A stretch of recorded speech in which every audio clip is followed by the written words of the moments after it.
सुन रहे हैं। अब सुनिए, ये कथा में भिक्षुवर अवतार भगवान शंकर का हुआ है 14वें नंबर का। उस कथा को ध्यान से सुनना। 19 अवतार में से एक अवतार है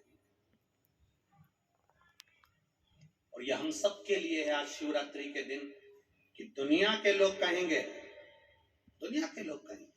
कि वो सत्यारथ मरा क्यों, फिर वो उसकी पत्नी को घड़ियाल क्यों खा गया, फिर उसका वैभव क्यों चले गया।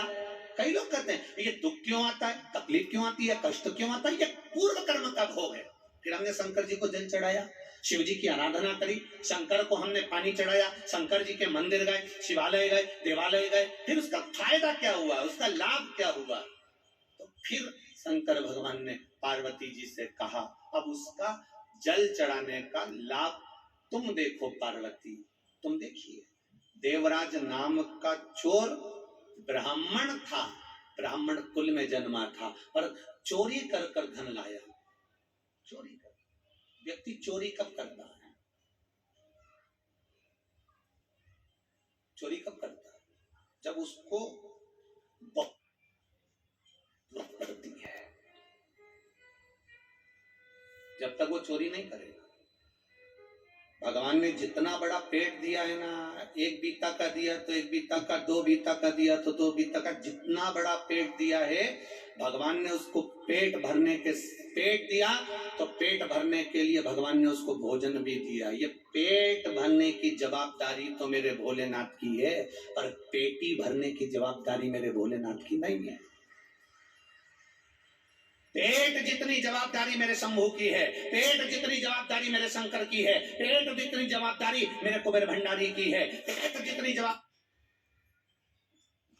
है तो भरेगा वो। बस इस पेट से हटकर जब दूसरा कहीं काम, लोभ, आसक्ति, वासना, तृष्णा, देवराज के साथ हुआ क्या था, देवराज की पत्नी थी, बच्चे थे, जो पत्नी थी, बच्चे थे, उनके पेट भरने की जवाबदारी भी भोलेनाथ की थी। भोलेनाथ ने पेट भरा, पर दिक्कत कहां खड़ी हो गई, जब देवराज अपनी बुद्धि को भ्रष्ट कर लिया।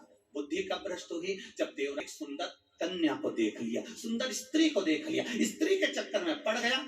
स्त्री ने कहा मुझे सुंदर सोने का हार ला कर दो, उसने हार ला कर दिया। मुझे सुंदर ये सामान ला कर दो, उसने ला कर दिया। अब उसके पास जितना धन था उसने खर्च कर दिया, अब कहां से लाएगा, तो उसने फिर चोरी करना प्रारंभ करा। जब अति होने लगती है, जब किसी चीज की जरूरत ज्यादा पड़ने लगती है, तब वो चोरी करना प्रारंभ। इतना बड़ा मोबाइल था, इतना बड़ा, 1500 रुपए का था। अब किसी का रोड पे पड़ा हुआ दिखा, अब वो इतना बड़ा है, कितना खुश हुआ।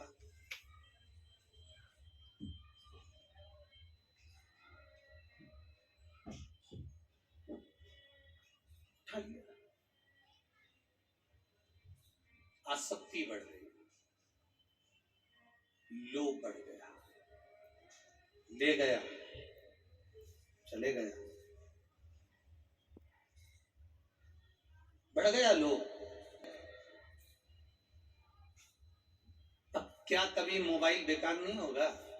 अरे बोलो तो जम के जरा जीजियो, नहीं होता क्या, कभी नहीं होता क्या, होता। मालूम पड़े लेकर गया था, जेब में से गिर गया, स्क्रीन टूट गई, बेकार हो गया, कितने दिन चलेगा।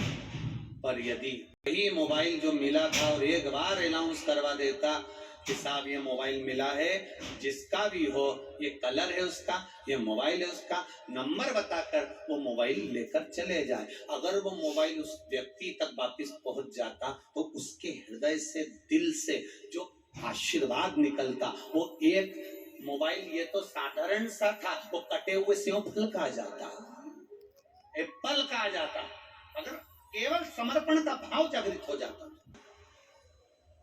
लेकर वापिस लौट कर आया, आने के बाद बेलपत्री के वृक्ष के नीचे बैठा था और स्वास्थ्य खराब हुआ, शरीर में ताप पड़ा, बीमारी हो गई, रोग हो गया, मर गया। मरा, शंकर जी ने उसके लिए नंदी लगाया, नंदी पर बैठकर वो कैलाश धाम गया। तो इसने तो पाप करा था, इसने तो चोरी करी थी, इसने तो ये चोरी का धन लाया था, और इसने तो कभी शंकर का गुणगान नहीं करा।